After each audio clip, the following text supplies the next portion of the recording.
तो नेक्स्ट जो टॉपिक है बेटा हम लोगों का वो है माइटो,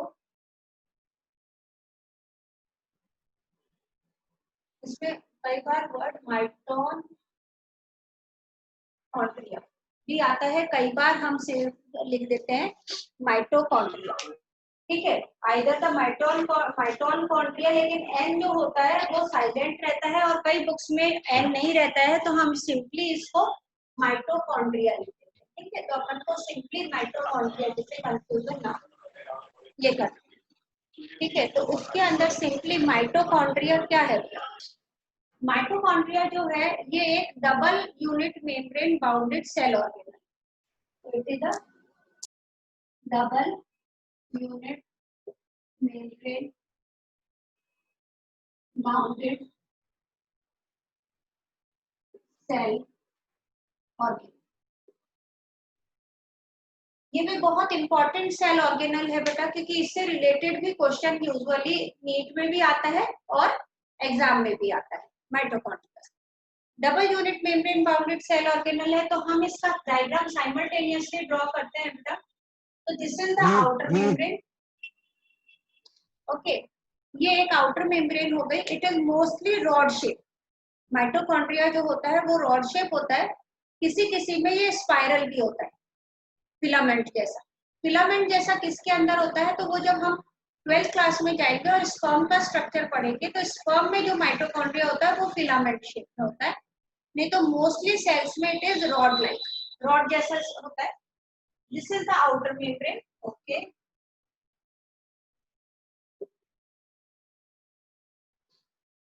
and the another one is the inner membrane, but inner membrane is not continuous. inner membrane have infoldings. infoldings का मतलब होता है अंदर की तरफ इमेजिनेट होना।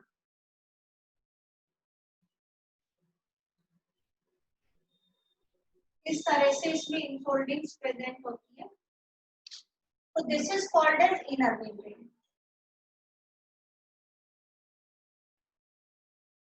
ओके, एंड दिस इनफोल्डिंग्स जो अंदर की तरफ इनर मेम्ब्रेन की अंदर की तरफ जो इनफोल्डिंग्स हुई है, इमेजिनेशन हुई है, these are called as cristae. Cristae एक प्लूरल वर्ड है और क्रिस्टा एक सिंगुलर वर्ड है। जब अगर मैं एक के लिए यूज करती हूँ तो क्रिस्टा, सबके लिए यूज करूंगी तो क्रिस्टे। ऐसे माइटोकॉन्ड्रिया जब प्लूरल के लिए यूज करूंगी तो माइटोकॉन्ड्रिया, माइटोकॉन्ड्रियन एक सिंगुलर। ठीक है, तो ये हो गया क्रिस्टल। अब सेकंड थिंग आता है कि इस इनर मेम्ब्रेन के अंदर जो ये ग्राउंड सब्सटेंस प्रेजेंट है, this is called as matrix, या फिर इसको कह देते हैं स्ट्रोमा। तो एक्चुअली क्या होता है कि स्ट्रोमा क्लोरोप्लास्ट में भी कहलाता है, इसमें भी कहलाता है, तो बच्चे कंफ्यूज ना हो, तो यूजुअली हम माइटोकॉन्ड्रिया के लिए वर्ड यूज कर देते हैं ग्राउंड सब्सटेंस मैट्रिक्स, और क्लोरोप्लास्ट के लिए यूज कर लेते हैं ग्राउंड सब्सटेंस स्ट्रोमा। बात सेम है। अब ये आउटर मेम्ब्रेन हो गई बेटा, ये इनर मेम्ब्रेन हो गई। इन दोनों मेम्ब्रेन के बीच में जो स्पेस प्रेजेंट है, ये वाली space, this space is called as inter membranes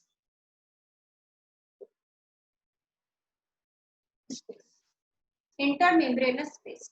okay, इसमें भी बहुत केमिकल रिएक्शंस चलती है, मेन केमिकल रिएक्शंस इसमें चलती है ग्राउंड सब्सटेंस। अब बेटा इन ग्राउंड सब्सटेंस में यहाँ पे छोटे छोटे स्ट्रक्चर प्रेजेंट होते हैं, जिनको डिटेल हम रेस्पिरेशन में करेंगे। उनका स्ट्रक्चर कुछ इस तरह का होता है,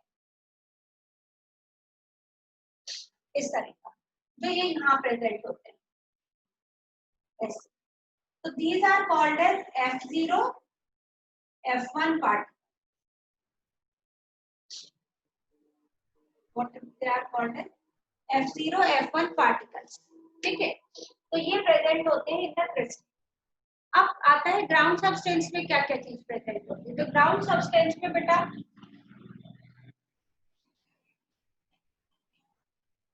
इनके पास अपना खुद का डीएनए प्रेजेंट होता है। ये सबसे इंपॉर्टेंट चीज है बेटा।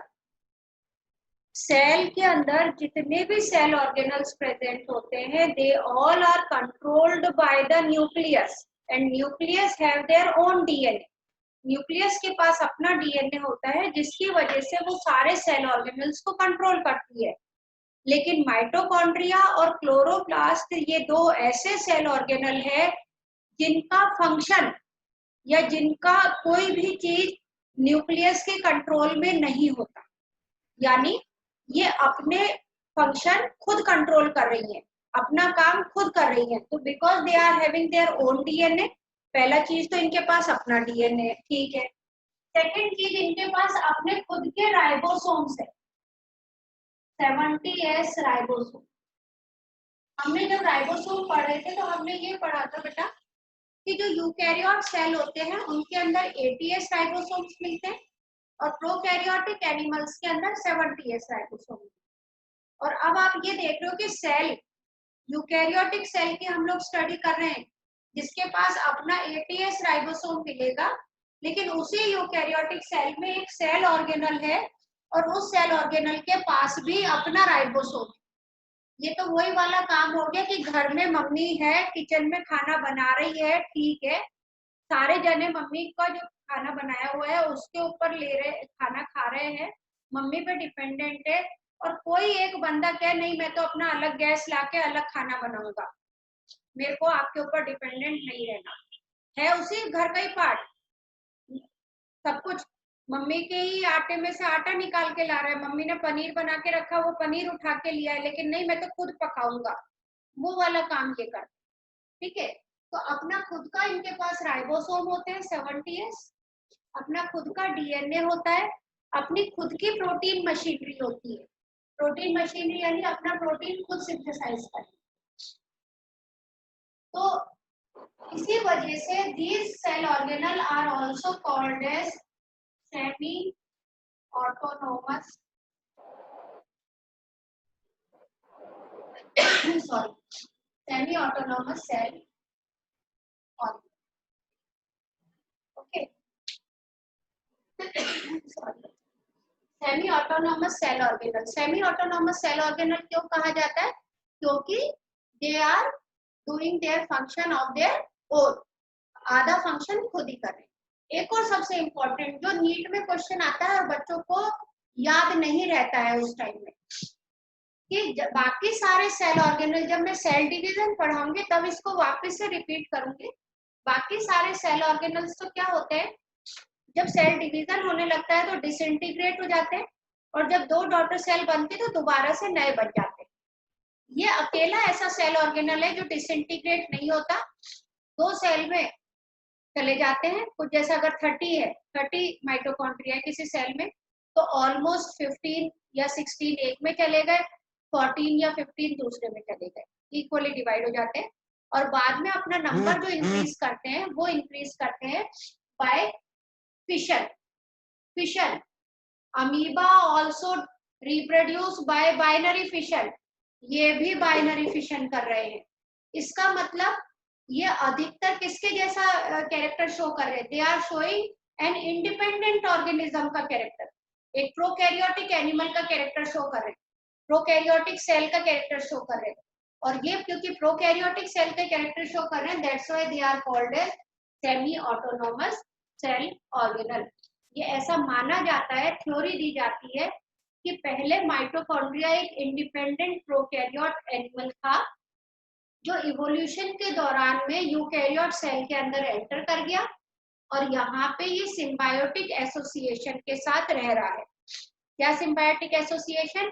कि दिस प्रोवाइड एनर्जी, आपको पता है ना, mitochondria is called as power house of the cell, ATP देता है, तो ये एनर्जी प्रोवाइड कर रहा है सेल को, और इन रिटर्न सेल में से क्या ले रहा है, शेल्टर, रहने की जगह, और साथ में न्यूट्रिएंट भी ले रहा है, क्योंकि जो भी ग्लूकोज वगैरह लेता है वो साइटोप्लाज्म से ही लेता है। तो this is how, that's why they are called as semi autonomous cell organelle. And as the aerobic respiration occur inside the mitochondria, क्योंकि aerobic respiration mitochondria में हो रही है, that's why they are also called as the powerhouse of the cell, इनको क्या कहा जाता है बेटा? Power house of the cell कहा जाता है, because they provide power to the cell. तो ये इसके इंपॉर्टेंट फीचर आते हैं कि सबसे पहला double membrane bounded cell organelle है, सेकेंड आउटर मेम्ब्रेन कॉन्टिन्यूअस है, इनर मेम्ब्रेन में इन्वेजिनेशन होती है which are called as cristae, ground substance है that is called as matrix, ground substance में सर्कुलर डीएनए प्रेजेंट होते हैं, इसके अलावा 70s राइबोसोम्स प्रेजेंट होते हैं, they have their own protein machinery so that they can synthesize their own protein. Their function is not under the control of nucleus and their function is controlled by themselves. They reproduce or they increase their number by binary fission. तो ये अपना number binary fission से increase करते हैं। The number of mitochondria present in cell depends on, किस पे depend करती है? Depends on the activity of the cell. अगर कोई सेल बहुत ज्यादा एक्टिव है तो उसमें माइटोकॉन्ड्रिया का नंबर ज्यादा होगा, अगर कोई सेल कम एक्टिव है तो उसमें नंबर कम होगा। And that's why they are called as semi autonomous cell organelle. बहुत इंपॉर्टेंट है, आइदर सेल ऑर्गेनल या सॉरी आइदर माइटोकॉन्ड्रिया और द क्लोरोप्लास्ट में से एक क्वेश्चन